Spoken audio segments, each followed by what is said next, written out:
Hi everyone and welcome back to the Power Platform Show. Today we're going to talk with a new ISV, well an ISV that became an accidental ISV after really going down the SI track and then intended to build a product, but it's come about much quicker than anticipated. The company is called UnearthAI and I'm speaking with Kevin Francis, the CEO of that company. We also dip into the SI business, which is called Wildmouse. What a cool name, right, for a company.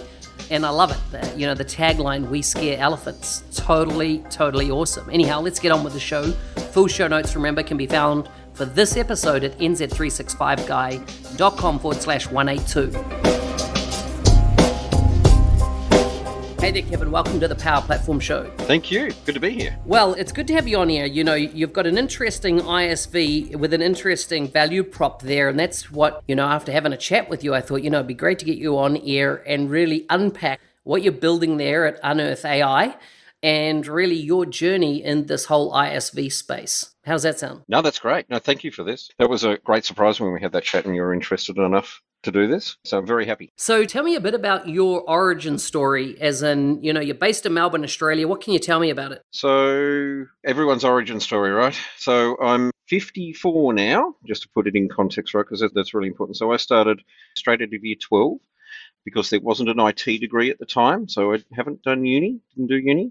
I went straight to a programming job writing Fortran at CSIRO, which is a research organisation in Australia, and wrote satellite navigation software. And then when there wasn't satellite navigation software, so that was interesting, and sort of worked my way through a series of programming jobs and then into architecture, IT architecture, then enterprise architect consultant, ended up running a major part of one of the big consulting firms with 1,600 staff at one point. And that's the kind of thing that as an architect and as a programmer, one does not expect to necessarily be doing. And that was a very interesting scenario. And then eventually sort of running Microsoft business units within some significant partners. Did well at that. And then I thought, I can make a go of this myself. And a couple of us decided to start a company. And there we are. Okay. And so that company, so just correct me if I'm wrong, if I understand this. So it was Wildmouse to start with, and that's now becoming UnearthAI. Just if people do look you up, they'll know that it's the one organization as such. Yes, correct. That's right. Yes. Okay. And you've always been based in Melbourne? No, I grew up in Tasmania. Okay. And nice little place. So these days I live in Kilmore, north of Melbourne. And I live in Kilmore because it's a country town and it feels like Tasmania. Yeah, and I've got 2 grown-up kids, or semi-grown-up kids, both at uni, and married, and got a little 5-acre lot out there with a couple of animals and things, a couple of paddock dogs, as we call them. And yeah, there you go. Life is good. Yeah, as in any time you're on the land, I feel life is good. I was brought up, as a farmer's son, and there's many times I really do want to get back on the land and just, even though I've been in IT for so long, right, it's a good feeling being out, on the land with the stock and whatnot. Oh, it's great, yes, although I'm not sure that our 5 acres quite counts as on the land. Oh, it's enough, man. Yeah, I've only got 1.5 acres, and, it's a lot different than the farm I grew up on, but, it still doesn't have the neighbor, breathing right down my neck. That's what I like. That's the bit that we like the most, yes. Yeah, indeed. Yeah. That's great. So you decided to build an ISV, and with the various jobs you've had, you've obviously been around a lot of projects. I assume you had the decision to go more, just take on project work from client after client, with your background experience. What initiated the thinking for you? You know what? I want to actually become a product business rather than a service business. When we started Wildmouse as our company, we wanted to start an SI, actually, a systems integrator. And we did start a systems integrator.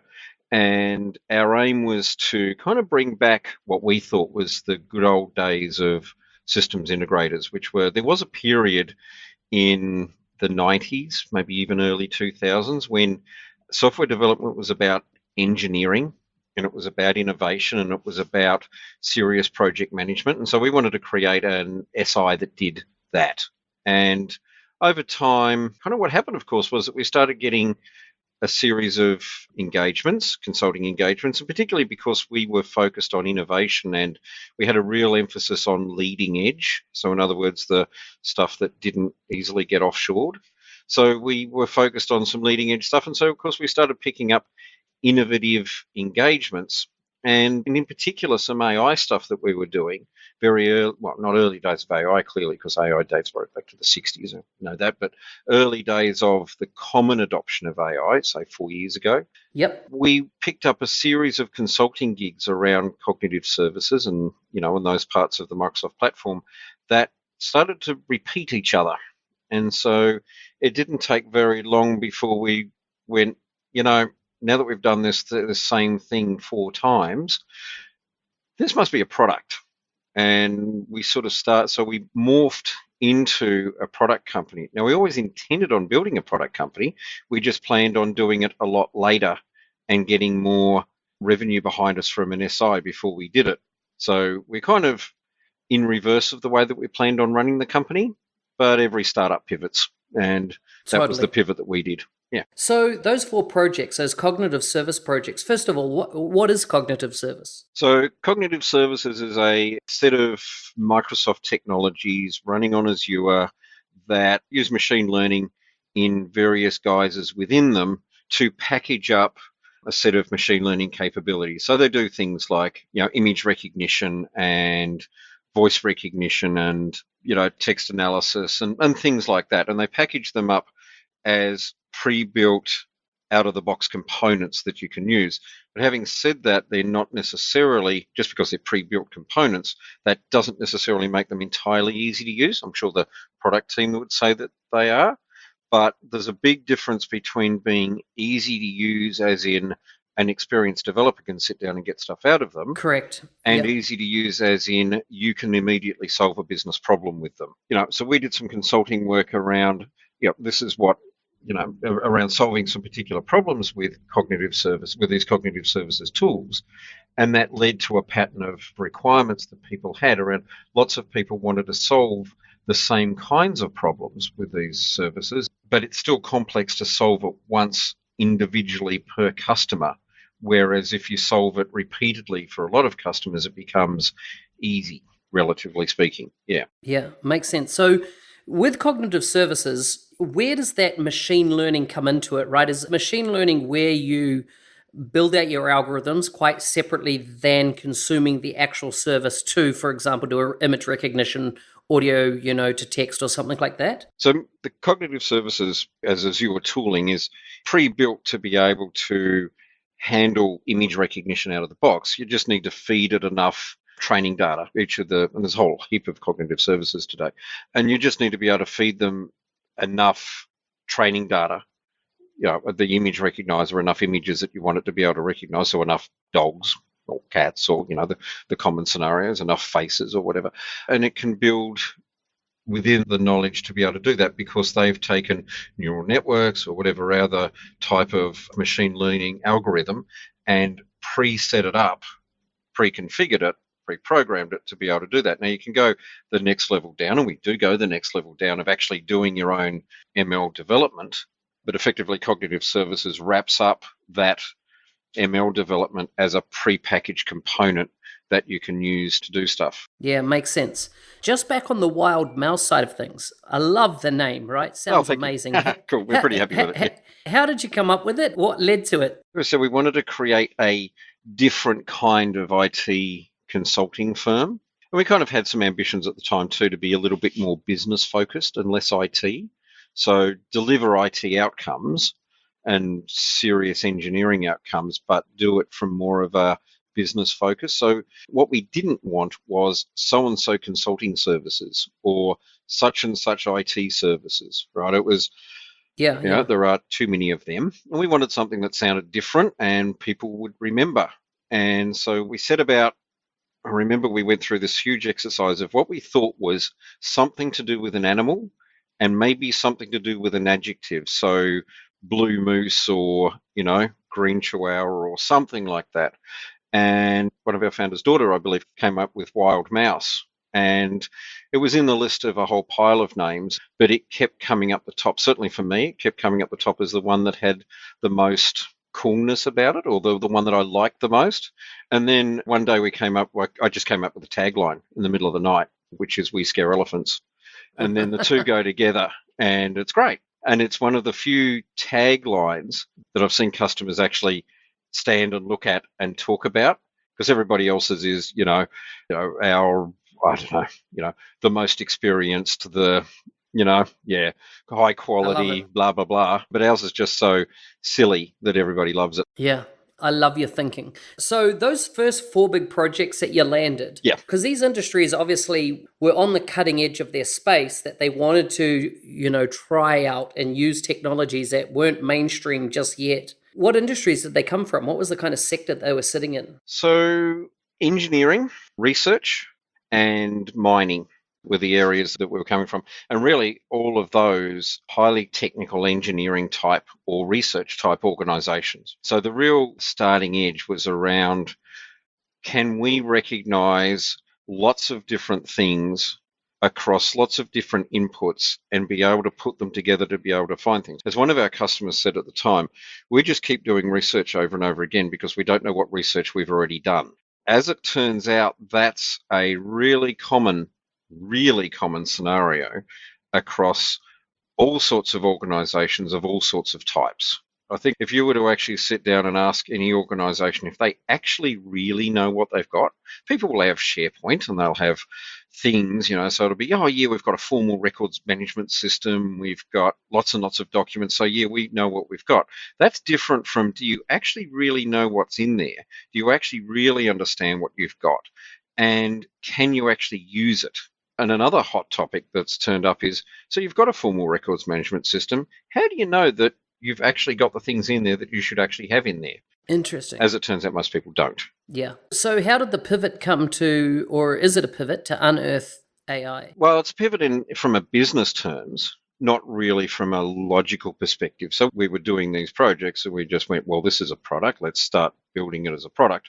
I mean, there's a discussion that we can, that I think we'll touch on about how that impacted the business, from, okay, we were planning on doing it later with more money, so that's been entertaining. But from the business perspective, we had always planned on being a product company. We just ended up being a product company sooner than we planned it on being, a lot sooner than we planned on being. And so that's led to a particular journey for us that's been both challenging but good. If I was to categorize, then would I be right in saying Wildmouse was your system integrated business and Unearth is your product business, the ISV business? That's absolutely correct, yes. Okay, that totally makes sense to me now. Now, tell me a bit about then the journey. You obviously jumped into it quicker than and anticipated by what you're saying around the Unearth product. Actually, before we go there, why don't you tell us what the Unearth product is, and then we'll look at the journey. Oh, sure. Okay. So Unearth is a pretty complex beast on the inside and a simple beast on the outside. So it has four components. Mm-hmm. Now, if everybody can just follow along with me, it will make sense at the end, right? So it has four components. Firstly, we have an ingestion engine. So our ingestion engine allows us to ingest any information from any source within an organization. That's a brave statement, but a true one. And by any information, what we mean is any Office documents, PDF files, scanned documents, so paper, so we can OCR things, video, audio, and importantly, data and databases. So we can ingest data out of CRM or Dynamics 365, along with data out of another line of business system, along with documents out of SharePoint and a pile of video files, and put them all together. We organize information within a knowledge base that we load everything into, and we have a set of analysis tools that run inside Unearth that pull out key information out of the content that's being ingested or the information that's being ingested. And we get that information into a knowledge store. We have a discovery platform that allows analysis and search of that information. And so that can take many forms, right? At its simplest form, Unearth is a enterprise search engine that can search any information within the organization and put technology information stores together in a business context. So in other words, you can have a HR department searching LinkedIn with a pile of documents from an old file share with some SharePoint documents in the HR system all at the same time, right? That's at its simplest form. But then our analysis platform is really designed to allow people to analyze the information that's being ingested and find patterns in that information and do complex searching within there. And for example, map results on a map or on a timeline, pull up tabular information from databases alongside information from documents and emails, things like that. So finding patterns across those very disparate sources of information. And then from that, we have a robotic process automation platform where people can take the patterns of information that have been discovered in the discovery platform and feed them into our robotic process automation platform that can effectively use that patterns to train AIs that can look for patterns of information as they occur in the future, or use past patterns of information to predict something that is going to happen in the future. So can you give us, without mentioning, clientele or anything like that, give us some scenarios and maybe some diverse ones that, like the HR was a great one. Is there any others that you're seeing either across mining research or engineering that are quite unique? Yeah, sure. So big ones are regulatory. So regulation-based organisations so government departments that have to look after regulation are a great example. So in many cases, they're doing regulation based on being able to assess, say, for example, and I don't want to get too Big Brother here, so don't think Big Brother, but being able to assess, for example, satellite imagery, traffic cameras with CRM records and emails, for example, right, to find patterns of behavior or something going wrong that aren't right. Right. So be it illegal dumping of chemicals or food poisoning outbreaks or whatever, right? There is a pattern of things that have occurred or that are occurring that matches a pattern of things that has occurred in the past across a variety of disparate information sources that indicates that something is going to happen. Right? And that's the key point, right? There's a lot of AI that's going on. We're certainly not breaking the ground with that, but a lot of AI that's going on is going on with data and data only. So, we've got AI in our data warehouse sort of thing, but AI with data plus these other sources at the same time as an out-of-the-box product experience is new, right? And then other scenarios, right? Research is a big one, and particularly there it gets to, so we've got decades worth of something, of notes or something, usually notes or some other form of information. We've got decades worth of notes. We want to combine that together with all of these photos of something. So there might be, microscopic photos or satellite photos or something like that. And we want to combine that together with data that's come out of research, research findings. And we want to be able to put all of that together to look for patterns of something. And in a lot of cases, these are patterns of something that might not have been able to have been acted on in the past with past technologies, but can be acted on now with current technologies. But if an organization has been around for long enough, or if the information is old enough, people today won't know that that same research was done 50 years ago. Interesting. Right. So it's those sorts of patterns, right? And that marries across a wide variety of different types of organizations. So you said you executed with Unearth, sooner than you wanted to with Wildmouse. What are the lessons you've learned in doing that, and what would you have done differently? So I think money has been a good piece of fun for us as a startup. And I think the lessons that we've learned after the event, it would have been better to have had finance in place earlier than later.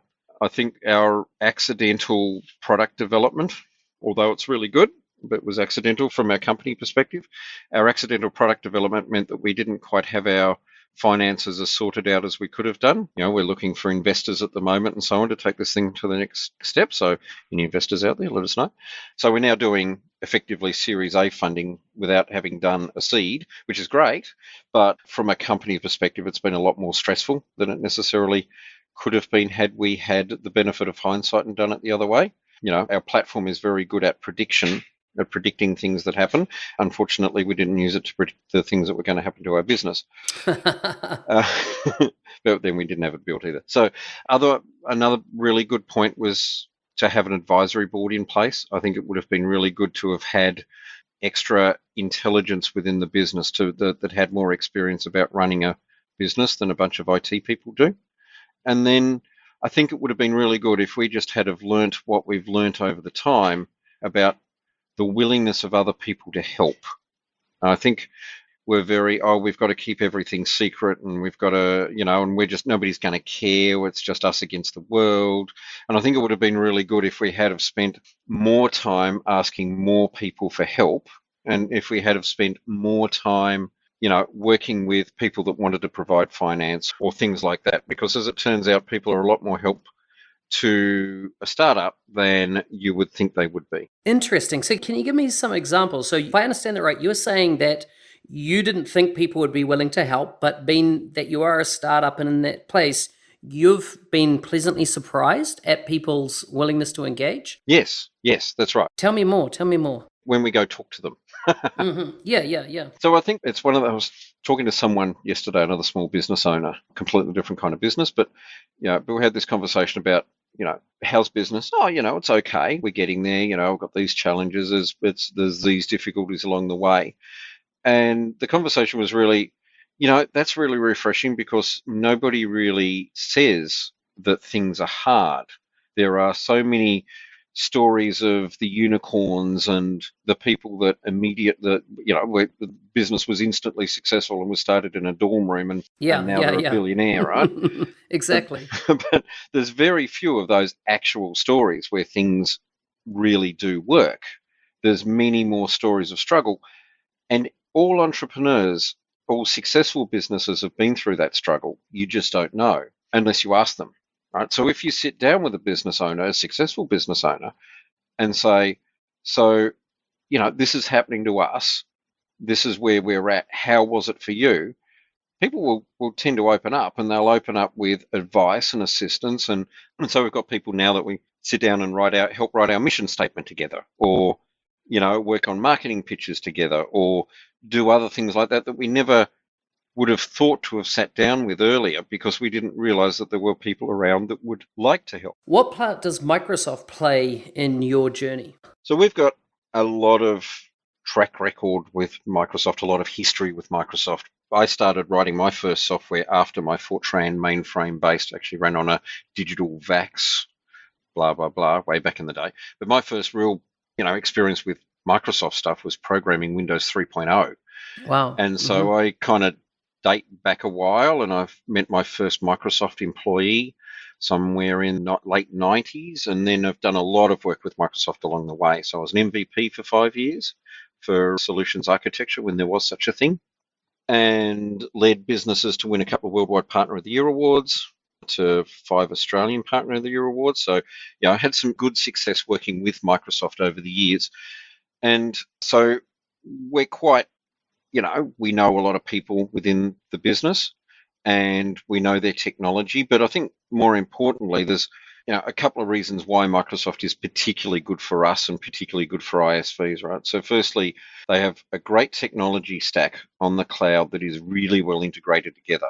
So for us, there are other cloud platforms that have cognitive services or machine learning or Cognos or the other things that we need, but they don't have Office 365, and they don't have Dynamics, and they don't have the Power Platform, right? So, Microsoft has a really good stack for us to build on, and our product, being business focused, needs to, uses a lot of that stack.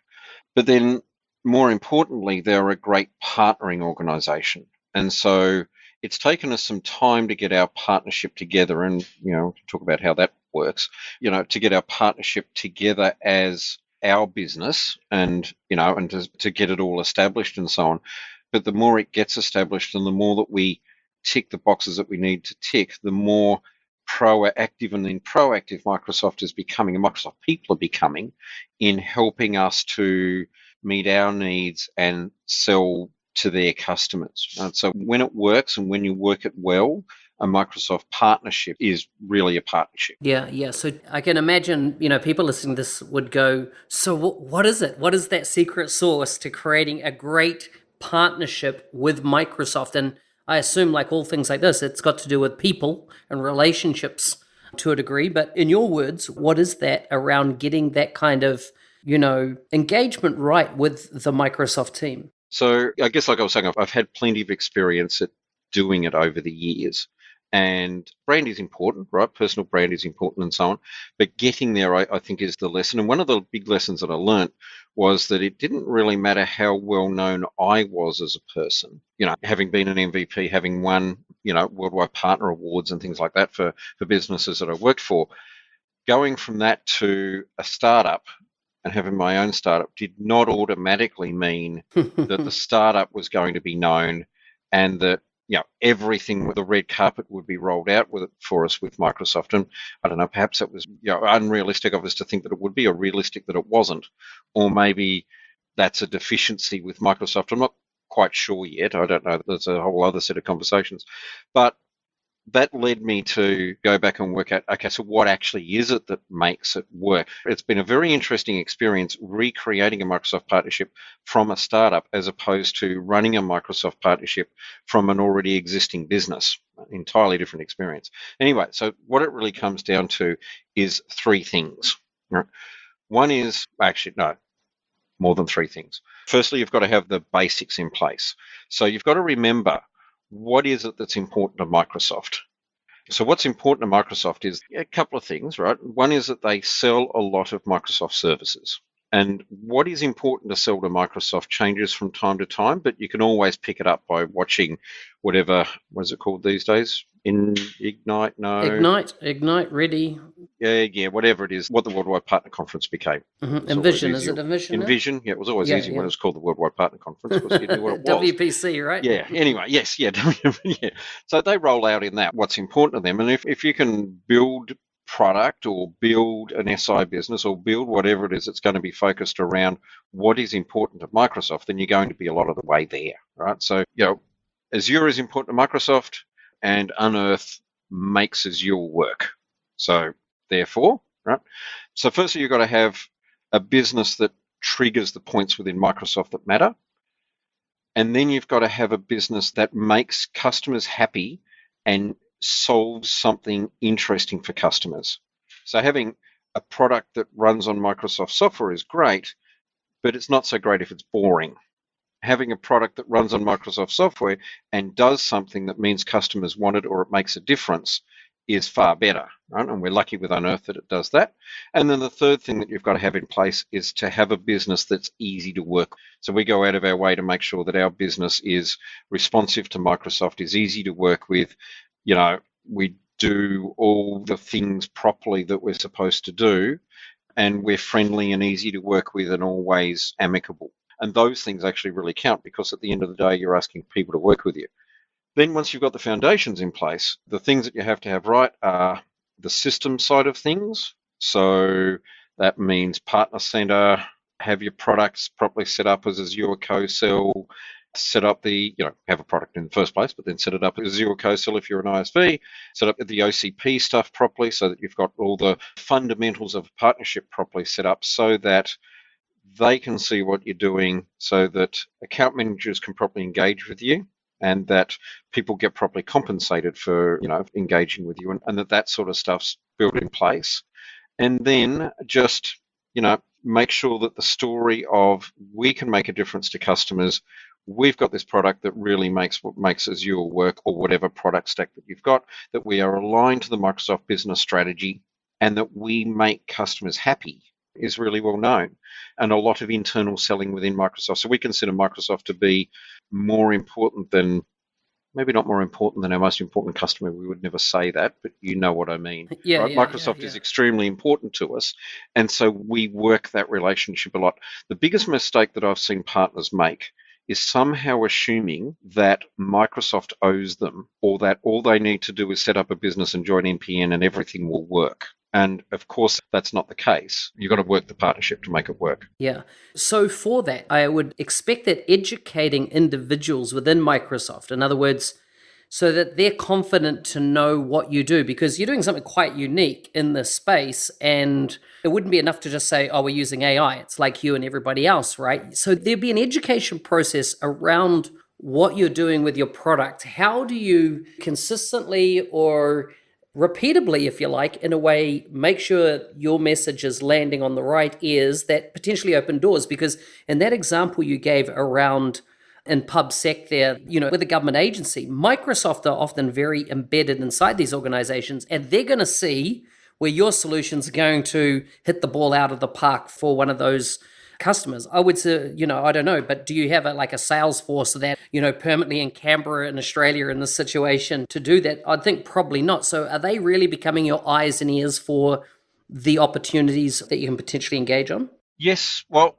there's challenges in that front. So one of the things that we've done with our product is tried very hard, probably something that I should explain way earlier in the conversation, was that Unearth is very business focused. I might have hinted at that, right? But Unearth is absolutely not an IT technical deployment sale. That has pluses and minuses to it. So the really big plus to it, and we've put a lot of effort into this, including hiring the right kind of people and spending a lot of time building the right product and getting the right messaging, is that we really have a product that is focused on business outcomes.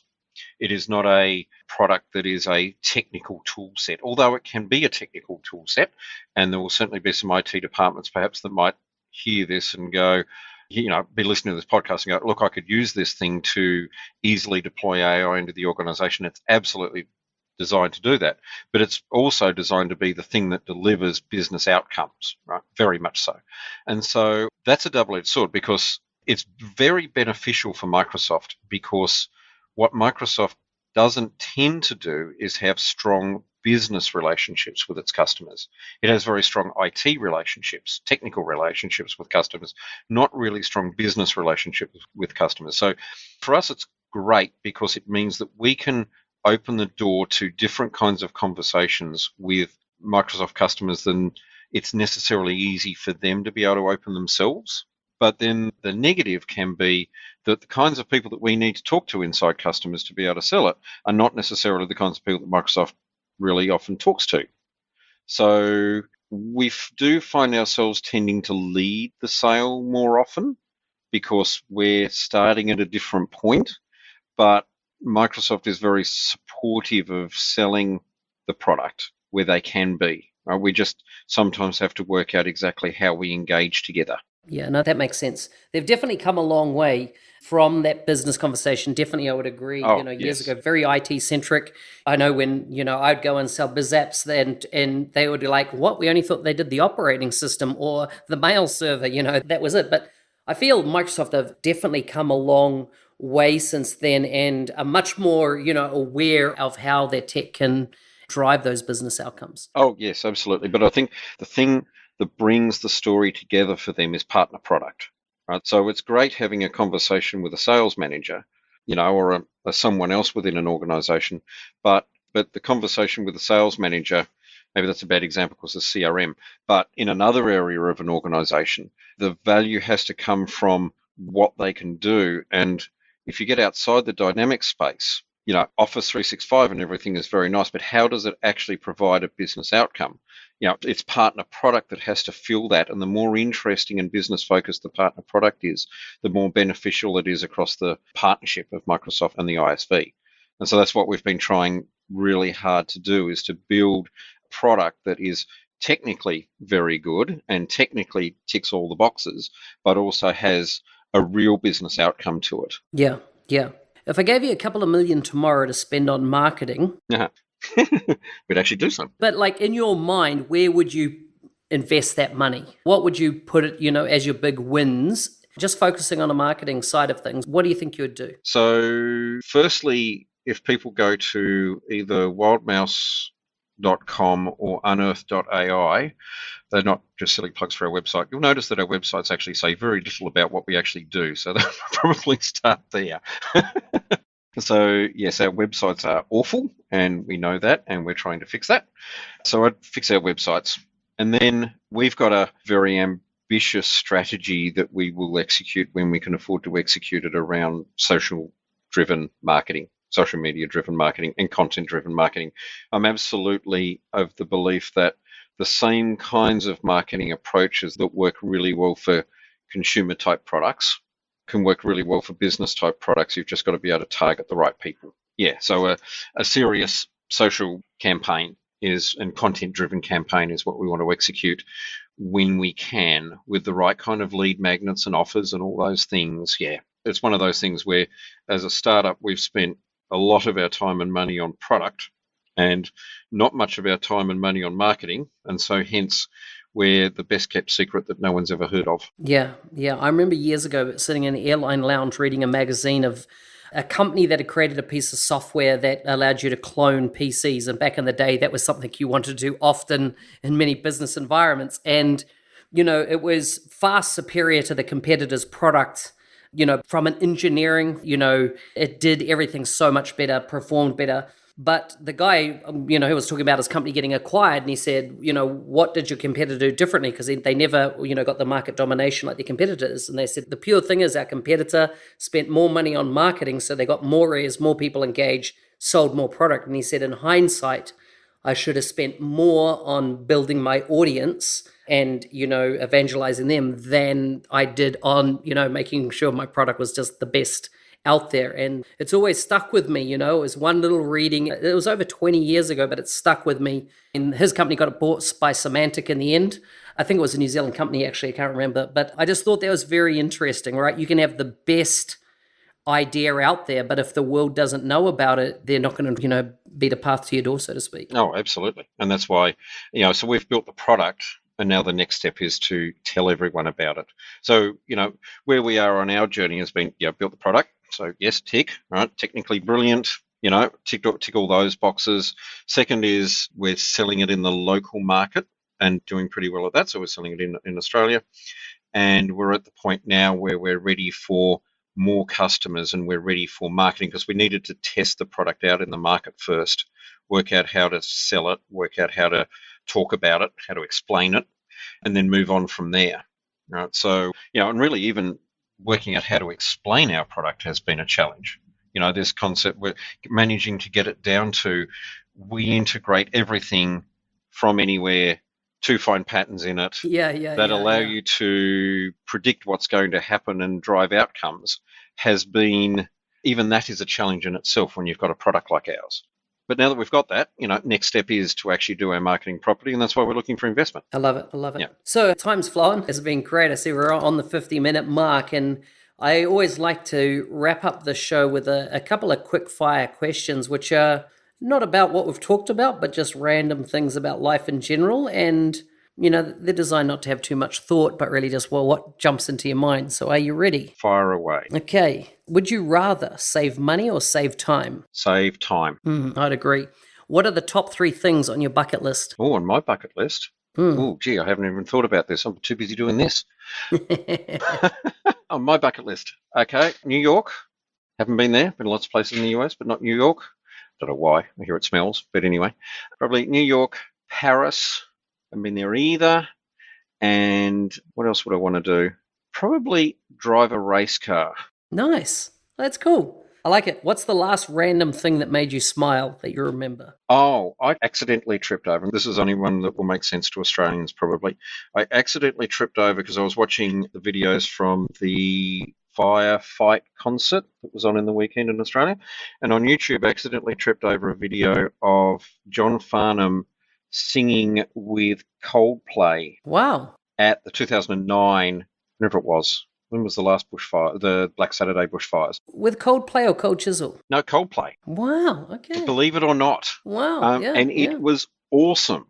And yes, and it made me smile. Like, the crowd got into it like you would not believe, and it was great.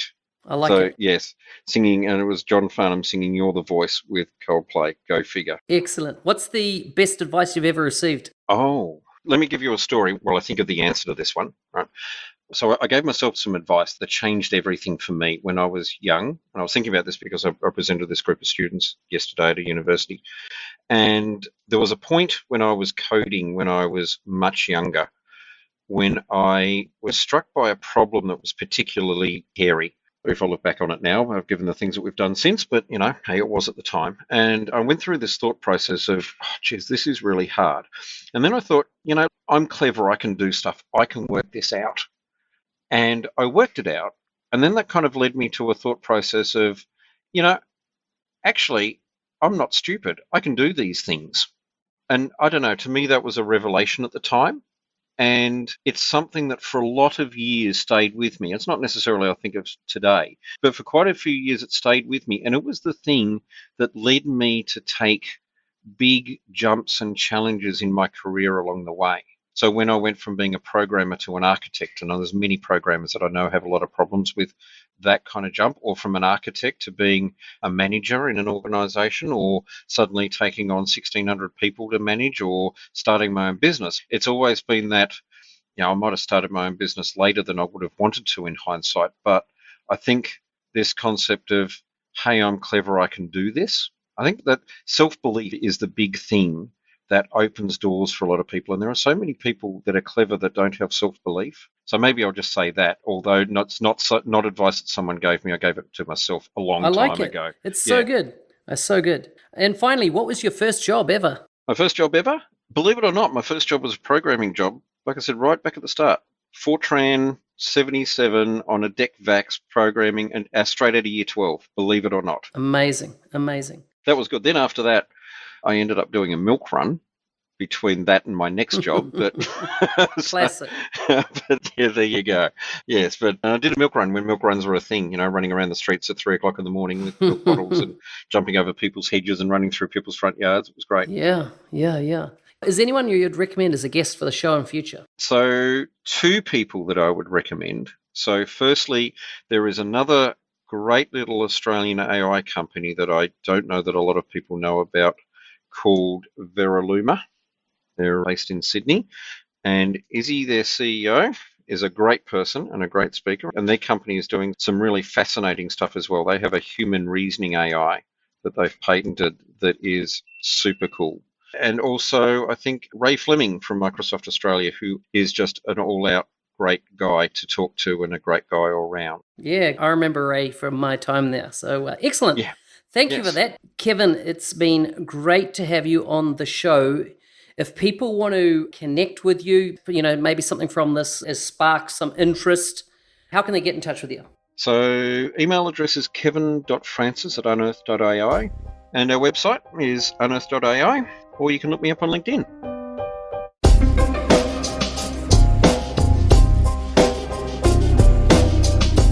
Hey, thanks again for joining me today on the Power Platform Show. Full show notes for this episode, just go to nz365guy.com/182.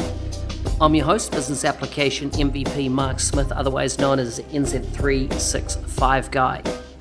365 Guy, yeah, that's it. I don't know why I thought I said something else then.